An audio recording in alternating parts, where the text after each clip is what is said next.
Good evening, I'm Steve Johnson. A reminder, you can get our iPhone, iPad, and Android app available for free in the App Store and on Google Play. The Dove also available on Roku as well. From the Dove Newsroom at this hour, President Obama says the UN Security Council must agree to a resolution on Syrian chemical weapons. He told the council that includes consequences for the regime of President Bashar Assad if he doesn't meet demands to dismantle his chemical weapons stockpile. The Syrian government took a first step by giving an accounting of its stockpiles. Now there must be a strong Security Council resolution to verify that the Assad regime is keeping its commitments.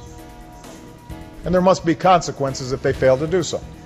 The president told the UN that failure to include such consequences would mean the international body is unable to enforce such requirements.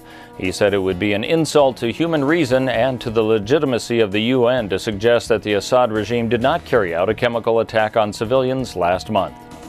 Kenyan President Uhuru Kenyatta says security forces have finally defeated a small group of terrorists after 4 days in fighting at a Nairobi Mall. In a televised address to the nation, he said, "We have ashamed and defeated our attackers." He said the attack left 240 casualties, including 61 dead civilians and 6 of his security forces. He said 5 terrorists were killed and another 11 suspects have been taken into custody. The Rogue River Siskiyou National Forest joining with the Oregon Department of Forestry in lowering the fire danger level and public use restrictions. The fire danger level is now classified as low, and the fire precaution level 1 has been dropped as well. As a drying weather trend is forcing the forecast for the weekend, the campers and hunters are encouraged to be cautious with cooking and warming fires. You're advised to always carry a shovel and extra water, keep flammable materials away from fire, and don't leave a fire unattended.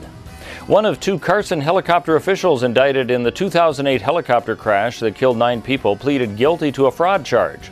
Levi Phillips making a plea agreement with the government that requires him to testify against another man, Stephen Matheny. Both were indicted on charges they schemed to defraud the Forest Service. Phillips faces up to 20 years in prison. They allegedly provided false information about their helicopter performance to win a $20 million firefighter's contract. Let's take a look at our weather scene, and we do have some wet weather in the forecast. For Medford and Grants Pass, expect rain tonight leading into tomorrow. A low of 45 tonight, 60 tomorrow, 66 and partly sunny skies on Thursday. For the Klamath Falls area, rain expected tonight as well leading into tomorrow, a low of 37, high of 50 tomorrow, then 57 degrees and partly sunny on Thursday. For the Brookings area, a good chance for rain tonight and tomorrow, a high tomorrow of 61, then partly sunny skies and a high of 66 on Thursday.